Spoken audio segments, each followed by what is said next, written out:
అత్యంత పొడిగా ఉండే ఎడారిలో ప్రపంచంలోనే అతిపెద్ద టెలిస్కోప్ గురించి ఈరోజు తెలుసుకోబోతున్నాం. ఇది భూమిపై ఎవరూ ఇష్టపడని ప్రదేశం, మానవ జీవితం అసలు లేని ఓ ఎడారి. కానీ ఇప్పటికీ ఇక్కడ ఇంజనీరింగ్ యొక్క గొప్ప నమూనా నిర్మించబడుతోంది. నిజానికి ఇది ఒక అద్భుతం అనే చెప్పాలి. చిలీలోని అటకామా ఎడారి మధ్యలో సముద్రం నుంచి 10,000 అడుగుల ఎత్తులో ఉన్న ఒక పర్వతం పైన ప్రపంచంలోని అతిపెద్ద టెలిస్కోప్ నిర్మాణ పనులు జరుగుతున్నాయి. పీసా వాల్ టవర్ కంటే 40 అడుగుల ఎత్తులో ఉన్న ఈ టెలిస్కోప్ పూర్తయిన తర్వాత మన విశ్వంలో సుదూర గ్రహాలను మన కళ్ల కంటే 5,200 రెట్లు దగ్గరగా చూడగలదు. ఈ చిత్రాలు హబుల్ టెలిస్కోప్ కంటే 15 రెట్లు స్పష్టంగా ఉంటాయి. కానీ భూమిపై అత్యంత పొడి ప్రదేశంలో ప్రపంచంలోనే అతిపెద్ద టెలిస్కోప్ను నిర్మించడం ఒక అద్భుతం. అంటార్కిటికా తర్వాత అటకామా ఎడారి ప్రపంచంలోనే అత్యంత పొడి ప్రాంతం.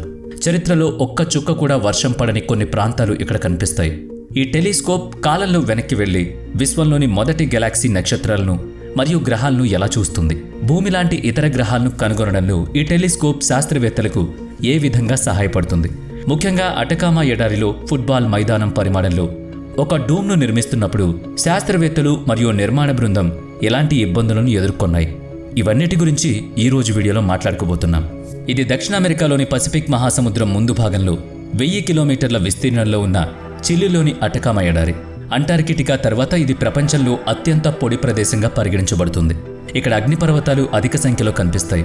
దీంతోపాటు డెత్ వ్యాలీ అనే 1000 చదరపు కిలోమీటర్లలో విస్తరించి ఉన్న ఉప్పుతో నిండిన ఎడారి, అలాగే మొత్తం ప్రపంచంలోని ప్రత్యేకమైన పొగమంచు వరుస కూడా ఇక్కడ కనిపిస్తాయి. కానీ జీవితానికి అత్యంత ముఖ్యమైన విషయం నీరు. అది ఇక్కడ కనిపించదు. చరిత్రలో ఒక్క చుక్క వర్షం కూడా పడని కొన్ని ప్రాంతాలు ఎక్కడున్నాయంటే నమ్మశక్యం కాదు కదా. ఈ ప్రత్యేకతలన్నిటి ఆధారంగా అటకామా ఎడారి ఒక గ్రహాంతర గ్రహం యొక్క రూపాన్ని ప్రదర్శిస్తుంది. బహుశా యూరోపియన్ స్పేస్ ఏజెన్సీ తన మార్స్ రోవర్ను ఇక్కడ పరీక్షించడానికి ఇదే కారణం కావచ్చు. చిలీ రాజధాని శాంటియాగో నుంచి 1300 కిలోమీటర్ల దూరంలో సముద్ర మట్టానికి 10,000 అడుగుల ఎత్తులో ఈ పర్వతంపై ఈ అసాధారణ ప్రాజెక్ట్ నిర్మాణంలో ఉంది. ఇది మానవాళికి అంతరిక్షంలో మరొక ప్రపంచ దృశ్యాన్ని చూసే అవకాశాన్నిస్తుంది. ఈఎస్ఓ అని పిలువబడే యూరోపియన్ సదరన్ అబ్జర్వేటరీ ఈ ప్రదేశంలో చాలా పెద్ద టెలిస్కోప్ను నిర్మిస్తోంది. దీన్ని సంక్షిప్తంగా ఎక్స్ట్రీమ్లీ లార్జ్ టెలిస్కోప్ అని అంటారు, లేదా ఈఎల్టీ అని కూడా పిలవచ్చు. దీని నిర్మాణం ఇంకా పూర్తి కానప్పటికీ దాన్ని ఒక్కొక్కసారి చూస్తే దీనికి ఈ పేరు ఎందుకు పెట్టారో ఊహించుకోవచ్చు. ఈ టెలిస్కోప్లో చాలా పెద్ద అద్దం ఏర్పాటు చేయబడింది. దీని వ్యాసం 39 మీటర్లు. ఇది ఇప్పటి వరకు ఉన్న అతిపెద్ద టెలిస్కోప్ కంటే 4 రెట్లు పెద్దదిగా ఉంటుంది. ఈ అద్దం మానవ కన్ను కంటే 10 కోట్ల రెట్లు ఎక్కువ కాంతిని సేకరించగలుగుతుంది. కానీ దానిపై ఒక దుమ్ము రేణువు కూడా పడకూడదు. దీన్ని నివారించడానికి టెలిస్కోప్ చాలా పెద్ద స్టీల్ గోపురంతో కప్పబడి ఉంటుంది. దీని బరువు 2,400 పికప్ ట్రక్కులు, అంటే దాదాపుగా 6,000 టన్నులు. ఈ గోపురంపై 2 పెద్ద తలుపులు కూడా ఏర్పాటు చేశారు. ఇవి పగటిపూట మూసివేయబడి ఉంటాయి. ఈ గోపురం చాలా ఎత్తుగా ఉండడం వల్ల దాని లోపల విగ్రహాలు కనిపిస్తాయి. దీంట్లో లిబర్టీ టవర్ను కూడా నిలబెట్టొచ్చు. మనం విస్తరణ గురించి మాట్లాడితే దాని లోపల పూర్తి ఫుట్బాల్ మైదానాన్ని కూడా ఇమిట్ చేయొచ్చు. దాని కింద ఒక హైటెక్ ప్లాట్ఫామ్ ఏర్పాటు చేయబడింది. అది మొత్తం టెలిస్కోప్ను 360 డిగ్రీలు తిప్పడానికి వీలు కల్పిస్తుంది. తద్వారా రాత్రిపూట ఆకాశంలోని ఏ భాగాన్నైనా సులభంగా చూడొచ్చు. మైళ్ల దూరం జనాభా లేని దృశ్యాలను, రోడ్లు, విద్యుత్ మరియు నీరు లేని ప్రదేశాలను చూడొచ్చు. ఈ ప్రాజెక్ట్ కోసం వాళ్ళు మొదట యూరోప్లోనే అనేక ప్రదేశాలను పరిశీలించారు. కానీ చివరికి దక్షిణ అమెరికాలో ఈ స్థానాన్ని ఎంచుకోవాల్సి వచ్చింది. ఇది 16 దేశాల సభ్యులు ఉన్న యూరోప్ ప్రభుత్వ సంస్థ. ఈఎల్టీ కోసం ఈ స్థలాన్ని ఎంచుకోవడం వెనుక అనేక కారణాలు ఉన్నాయని ఫోరమ్ ప్రాజెక్ట్ హెడ్ చెప్పారు. మొదటిది, సమీపంలో ఎక్కడా నగరం లేని ప్రదేశం అవసరం. ఈ టెలిస్కోప్ కోసం వారికి అలాంటి స్థలం చాలా ముఖ్యం. దీనికి కారణం కాంతి కాలుష్యం. వాస్తవానికి రాత్రిపూట కూడా నగరాలపైన తరచుగా కాంతి కాలుష్యం ఉంటుంది. కాంతి ఉంటుంది, పైన మేఘాలు ఉంటే అవి కూడా స్పష్టంగా కనిపిస్తాయి. ఇది టెలిస్కోప్ ద్వారా ఉత్పత్తి చేయబడిన చిత్రాన్ని పాడు చేస్తుంది. కానీ యూరోప్లోని పర్వతాలపైనే అలాంటి ప్రదేశాలు చాలా ఉన్నాయి. ఇప్పుడు దక్షిణ అమెరికాలోని ఈ స్థానాన్ని ఎందుకు ఎంచుకున్నారు? కాంతి కాలుష్యం నుంచి ఈఎల్టీని రక్షించడం మాత్రమే సరిపోదు, స్పష్టమైన ఆకాశం ఉండడం కూడా చాలా ముఖ్యం. యూరోప్లో ఎక్కువ ఉష్ణమండల వాతావరణం ఉంటుంది. దీని కారణంగా ఇక్కడ తరచుగా మేఘాలుంటాయి. కానీ అటకామా ఎడారి ప్రపంచంలో అత్యంత పొడి ప్రాంతాల్లో ఒకటి కాబట్టి సంవత్సరంలో 365 రోజుల్లో 320 రోజులు మేఘాలుండవు.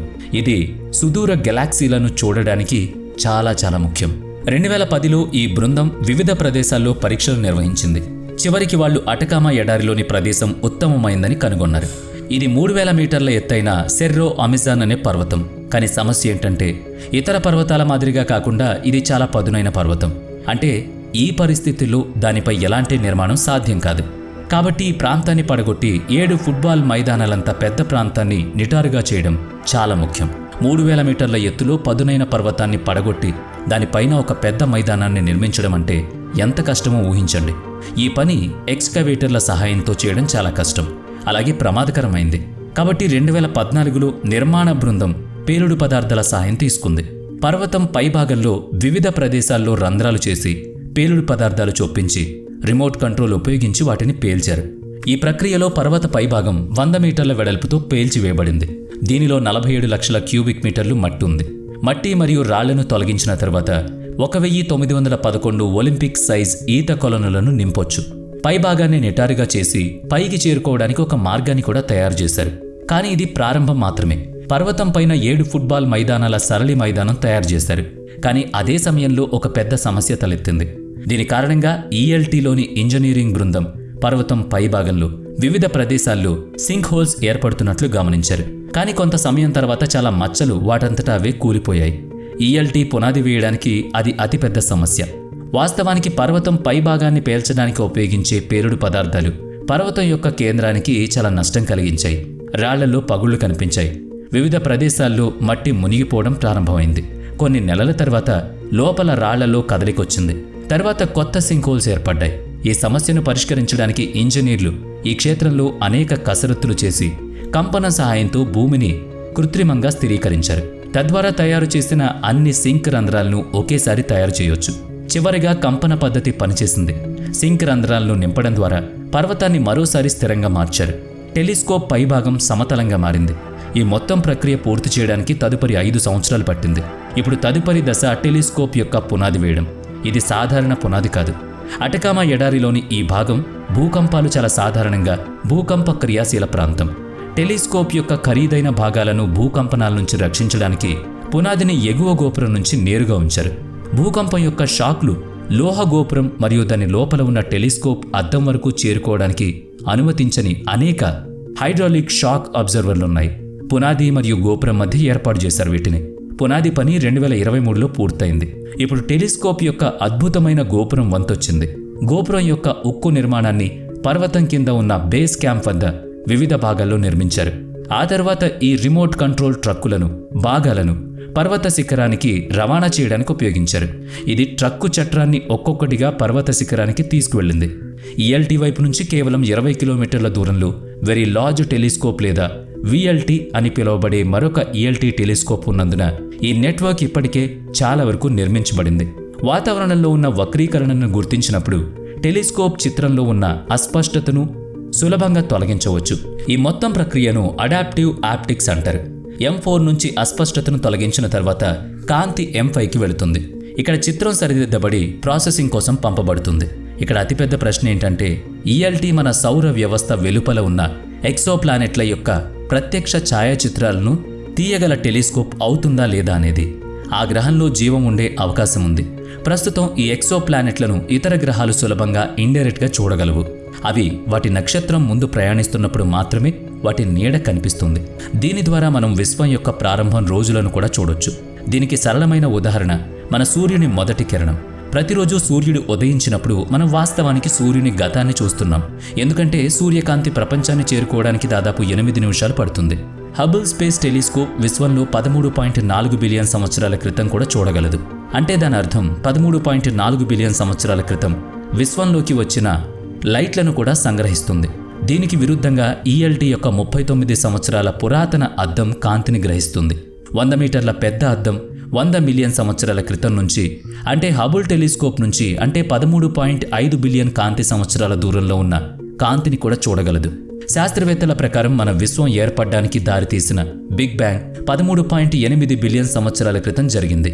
దీనర్థం ఈఎల్టీ విశ్వం పుట్టిన 300 మిలియన్ సంవత్సరాల తర్వాత కూడా ఆ దృశ్యాన్ని గ్రహించగలదని. ఈఎల్టీ నిస్సందేహంగా చాలా పెద్దది, కానీ అద్దాలను మాత్రమే ఉపయోగించే టెలిస్కోప్లలో ఇది అతిపెద్దదవుతుంది.